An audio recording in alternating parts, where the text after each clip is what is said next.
रविवार को फतेहपुर के सदर थाने के सामने स्थित बस स्टैंड ग्राउंड में अनुसूचित जाति समाज द्वारा विशाल अनुसूचित जाति महासम्मेलन का आयोजन किया गया। आयोजन में पहुंचे वक्ताओं द्वारा समाज को संगठित रहने, शिक्षित बनने सहित बुराइयों को त्यागने पर आह्वान किया गया। आयोजन समिति द्वारा कार्यक्रम में पहुंचे सभी प्रबुद्धजनों को मोमेंटो प्रदान करके सम्मानित किया गया। तो वहीं फतेहपुर रामगढ़ क्षेत्र में अनुसूचित जाति के जिन छात्र छात्राओं ने 75% से अधिक अंक प्राप्त किए हैं, ऐसे 70 से अधिक छात्र छात्राओं को भी प्रशस्ति पत्र तथा मेडल पहनाकर अतिथियों द्वारा सम्मानित किया गया। संबोधित करते हुए doctor BL Meena IPS Jaipur ने कहा, आज समाज के लोग पढ़ लिख भी रही है, संगठित भी है और संघर्ष भी कर रहे हैं, लेकिन आज भी समाज के लोगों में सत्ता में उतनी भागीदारी नहीं है जितनी होनी चाहिए। इसलिए समाज के लोगों को चाहिए कि वे चुनाव के समय संगठित होकर सही जगह वोट डालने का निर्णय ले और कोशिश करें कि उनके ज़्यादा से ज़्यादा नुमाइंदे चुनाव लड़े, भले ही चुनाव हार जाए, लेकिन एक जगह वोट डालने से समाज का वजूद जरूर बढ़ेगा। जिन लोगों को आप सदियों से वोट देते आ रही है, एक बार उन्हें कहकर देखिए कि आप इस बार हमें वोट दीजिए। इस दौरान कार्यक्रम में राष्ट्रीय अध्यक्ष अखिल भारतीय संवैधानिक अधिकार संरक्षण मंच डॉक्टर कुसुम मेघवाल, जर्नलिस्ट मीना कोटवाल, पूर्व IPS सतवीर सिंह, कर बोर्ड के अध्यक्ष मदन लाल, राष्ट्रीय अत्याचार निवारण के प्रदेश प्रभारी PC Panwar, doctor Ranjit Singh, doctor Rajendra Prasad, advocate Ramchandra Maicha, Bhanwarlal Mev, Bhanwarlal Shastri, Mangilal Mev, Sheikh Kisar, Rakesh Tanwar, पार्षद धर्मेंद्र महिचा, अम्बेडकर विचार मंच के अध्यक्ष छोटेलाल माइचा, महावीर बालान, कमल शेख किसर, रतनगढ़ अजाक संघ अध्यक्ष अशोक कुमार आलड़िया, फकीर चंद दानोदिया, वीरेंद्र कुमार बुनकर, व्याख्याता रिखाराम तालनिया, संदीप कुमार दानिया, डॉक्टर निरंजन कुमार चिनानिया, छात्रावास अध्यक्ष पवन बरबड़, करनीराम, जगदीश गोठवा, बनवारी लाल मंडीवाल, प्रभुदयाल माइचा, अशोक कुमार पलास, गंगाधर रोयल, भंवरी देवी, सावित्री देवी, मंजू देवी, गीता, सुबिता मेहरिया, सज्जन हपास, मंगतूराम मंडीवाल, प्रधानाचार्य केसर देव, बिहारी लाल, दिनेश मोरवाल, राजेश कुमार मंडार, श्रवण, ओम प्रकाश कनवाड़िया, मूलचंद वर्मा, संवरमल माइचा, रतनलाल तंवर, संपत मांडेला, दलीप कुमार मेहरिया, राजेंद्र कुमार माइचा, डॉक्टर पूर्णमल छोटा, डॉक्टर कमलेश, डॉक्टर मुकेश पालीवाल, भंवरलाल प्रभाकर, मोतीराम माइचा, व्याख्याता ताराचंद गुराबा, ओम प्रकाश, पूर्व सरपंच मुगल राम दानोदिया, नोपाराम इंदलिया, दलीप कुमार मेहरिया सहित अनुसूचित जाति समाज के भारी तादाद में लोग उपस्थित रहे। कार्यक्रम में 93 प्रतिभाओं का सम्मान किया गया, जिन्होंने 2023 में 75% से अधिक अंक लाने वाले एवं खेलकूद प्रतियोगिता में राष्ट्रीय स्तर पर प्रथम स्थान प्राप्त करने वाले विद्यार्थियों को प्रशस्ति पत्र एवं मेडल भेंट कर सम्मान किया गया।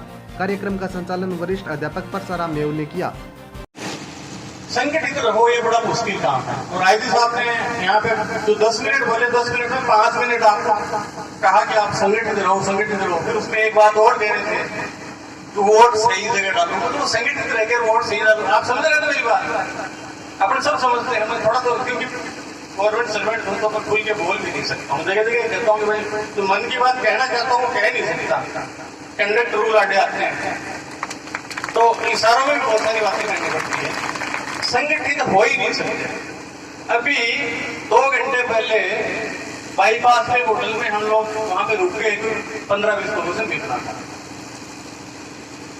और उसमें भी कोई पर्सनल इश्यूज नहीं थे कि जिसपे बात करनी हो, आपके और मेरे पर्सनल नहीं, समाज की कह लो या जिले के कह लो या राज्य के कह लो, इन मुद्दों पर चर्चा करनी थी, किसी को कोई स्वार्थ नहीं। उसमें भी 20 लोग एक नहीं है। और मैं ये बताता हूँ आपको, कपड़े नहीं भागते ताकि दरवाजे कोई कसर नहीं रहती। तो अगर आप 20 लोग जो कि एक संगठन के मेंबर हो, पदाधिकारी हो, और एक मुद्दे में जिसमें किसी के घर का नहीं है, समाज का है, उसमें बैठ के आप चर्चा करते हो, तो वहां पर भी संगठन नहीं है, कपड़े फाड़ने लग जाओ। वो अपने आदमी के साथ अत्याचार होता है तो उनके इकट्ठे होने का बिहेवियर कैसा होता है, ये भी शिक्षा लेना चाहिए। किताबों की ज्ञान बहुत सारी संस्थाएं भी कर रही हैं, हम भी पढ़ रहे हैं, सब पढ़ लिख के यहाँ तक आ गए, लेकिन रोजमर्रा के जीवन में जिन शिक्षाओं की अब जरूरत हमें महसूस होने लगी है, उन शिक्षाओं को भी हम धीरे धीरे अगर आत्मसात करें, उनसे आगे बढ़े, तो मैं ये सोचता हूं कि जो बाबा साहब ने संविधान के रास्ते से एक वोट का जो अधिकार आपको दिया है, उस अधिकार से आप सब कुछ पा सकते हैं।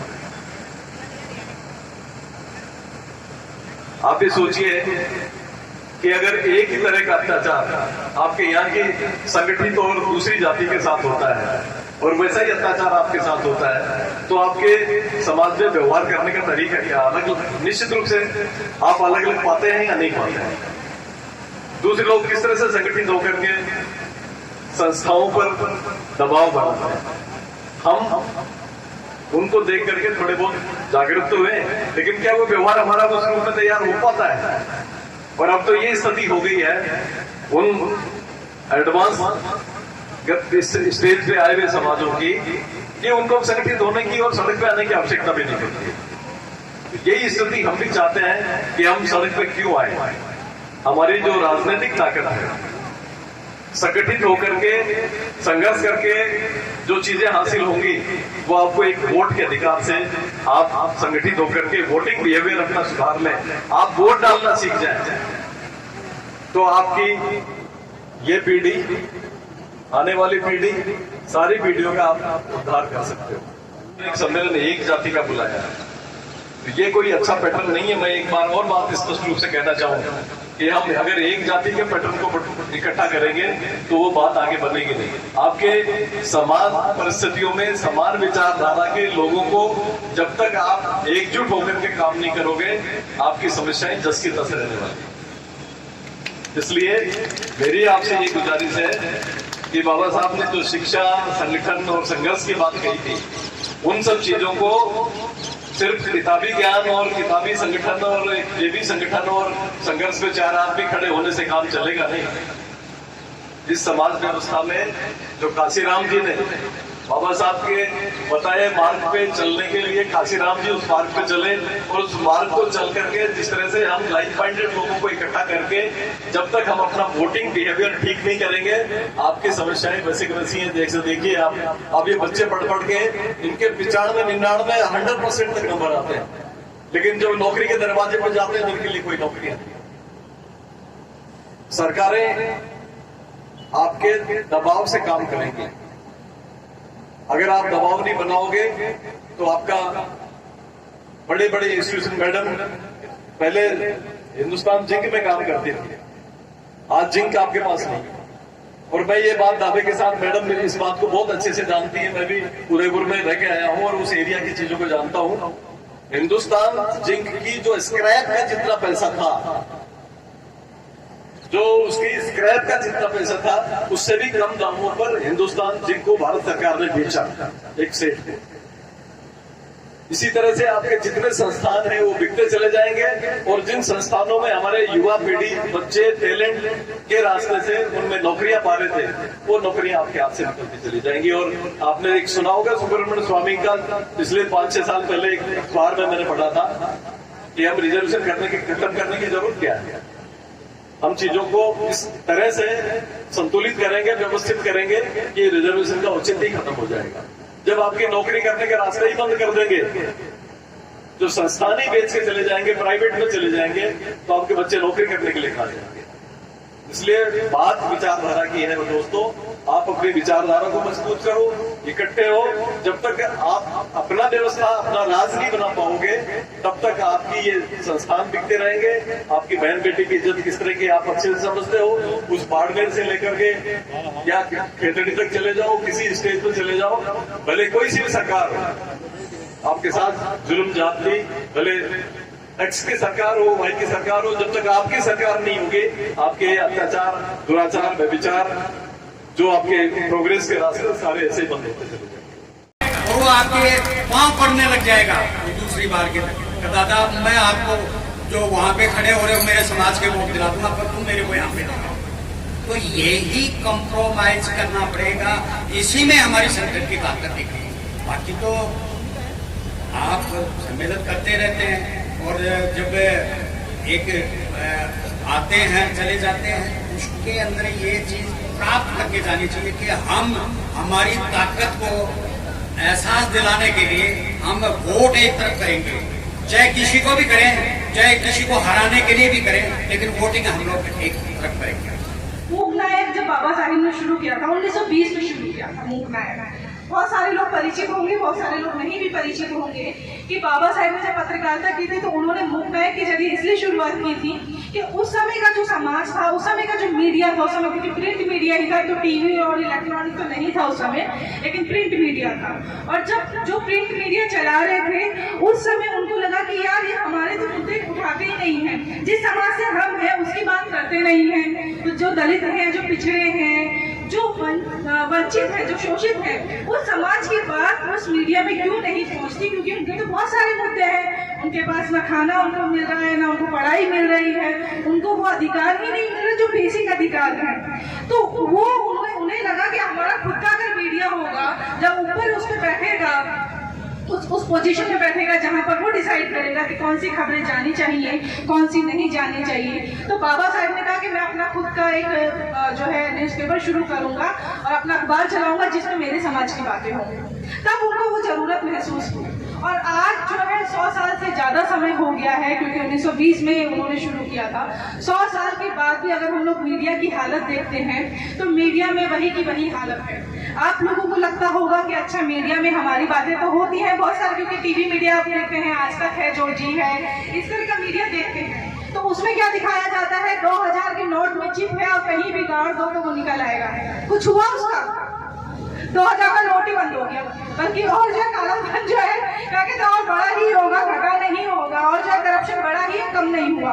तो इस तरह की झूठी खबरें फैलाई जाती हैं और भी बहुत सारी झूठी खबरें फैलाई जाती हैं जिस पर आप लोग विश्वास कर रहे हैं, क्योंकि टीवी पर आज भी विश्वास करना मैं जानती हूँ समाज के लिए बहुत आसान है। जो दूर दराज गाँव में बैठा है उनको लगता है टीवी में जो दिखा दिया वही आखिरी लकीर है, वही जो है सच्चाई है। लेकिन सम्मेलन हो रहा है, आप यहाँ पर पहली बार जागृति सम्मेलन कर रहे हैं और आज दिल्ली में क्या हो रहा है आपको पता है?